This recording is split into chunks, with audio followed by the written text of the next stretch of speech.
I would like to thank Mr. Kraft, Coach Belichick, Coach McDaniels, and the entire Patriots organization for giving me the opportunity to be part of such a classy organization. I pray for nothing but the best for you all. I will remain in relentless pursuit of continuing my lifelong dream of being an NFL quarterback.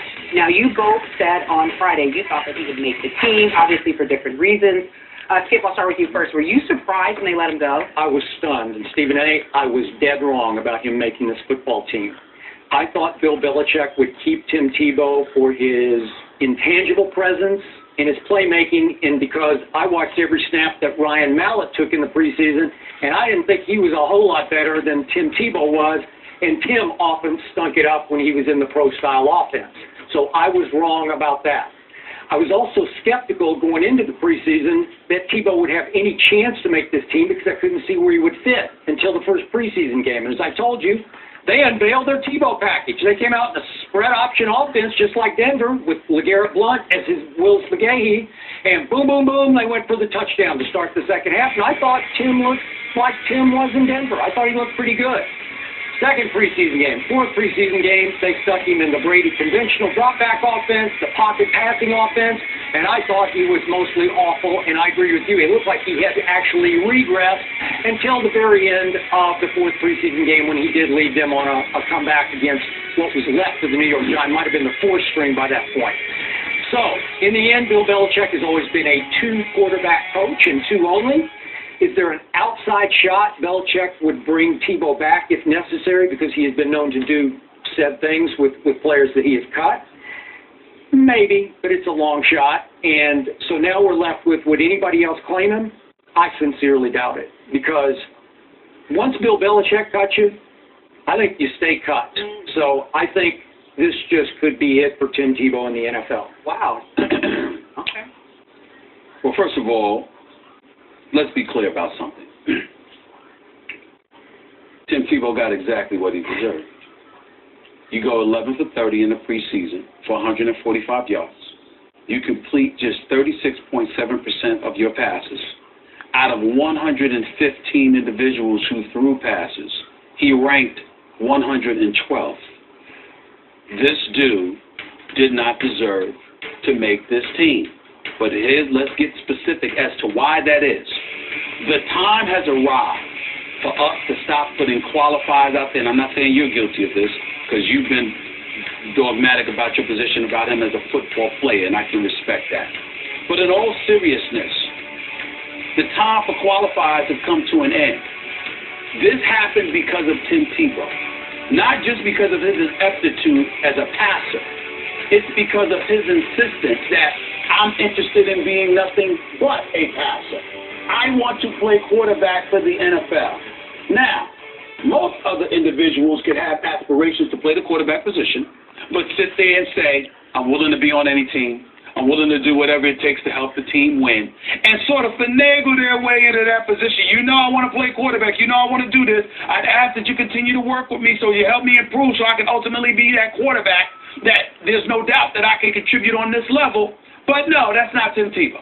What Tim Tebow wanted to do was be very dogmatic in his approach that I want to be an NFL quarterback. It's like all or nothing proposition.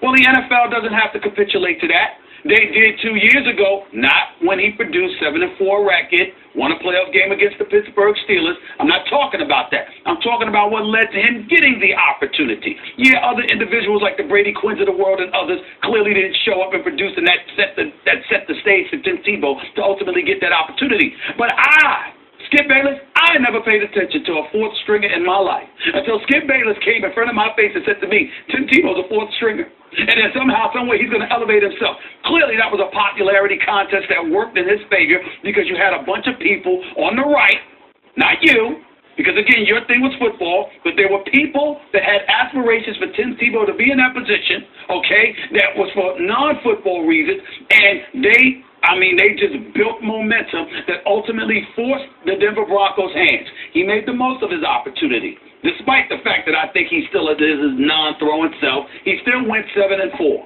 But after that, he got sabotaged by the Jets where he threw just 8 passes last year. That was the beginning of the end, all right? And then this year, nobody would look at him okay? And then when they finally looked at him, who was it that looked at him?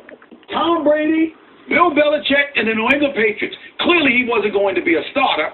So their whole mentality was, let's see if you are the guy worthy of being worked with.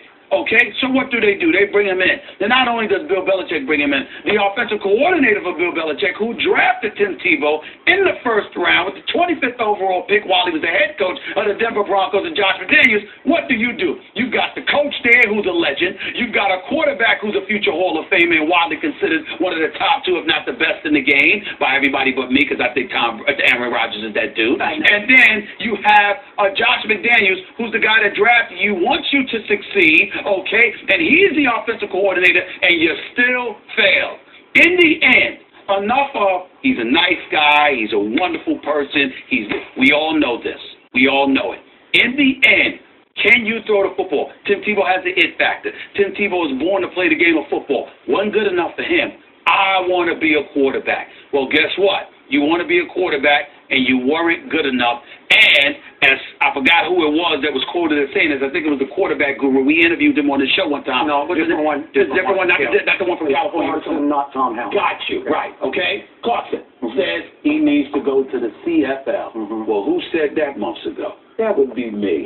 I've been saying... Well, you and about 1,000 others. Yes, well, I don't recall 1,000. I remember what I said. And I'm telling you that's what it is. Skip, he's not an NFL passer. Okay. Let's get back to your premise here. Yes, sir.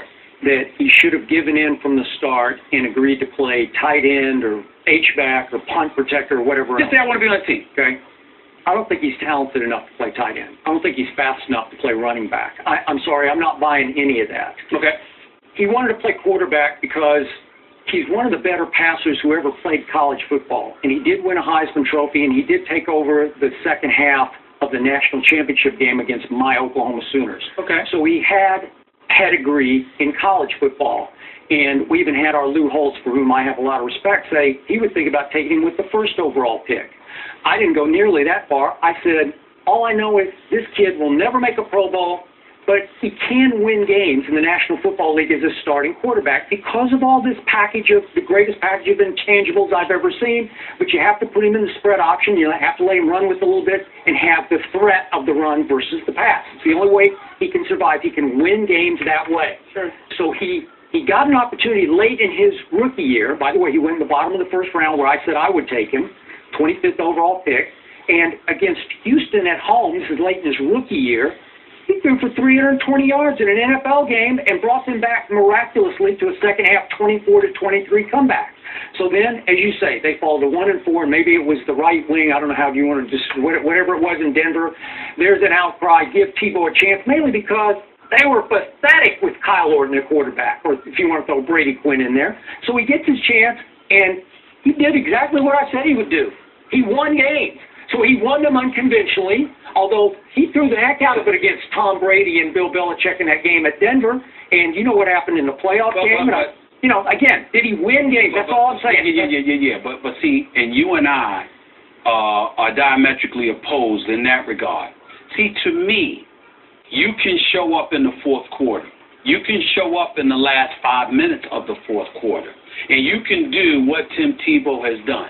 You could go up against the Kansas City Chiefs and complete 2 passes the entire game, but one of them was obviously a touchdown, and that obviously helped you.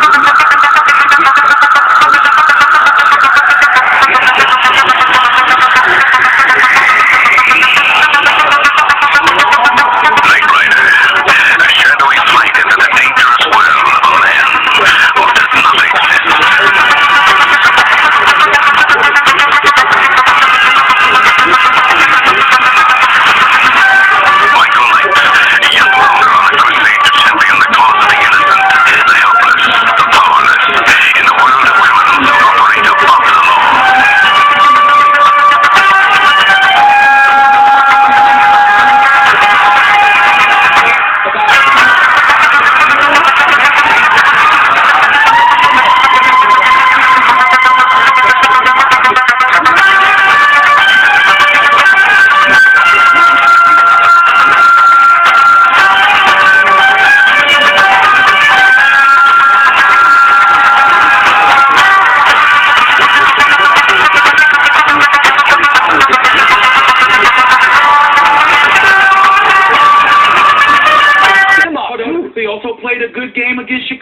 I remember. Did he? But what I'm trying to say to you is this. I don't ignore that, Skip. I recognize the fact that he did those things. But what I'm trying to say to you is that when you can sit there and tell me that Tim Tebow won a football game where he only completed 2 passes, we got a problem. Here's the point.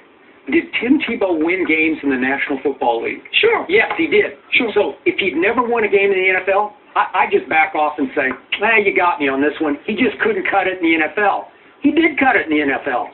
I was right about that. He could win games, and we saw him win a whole bunch of games that year. There are players who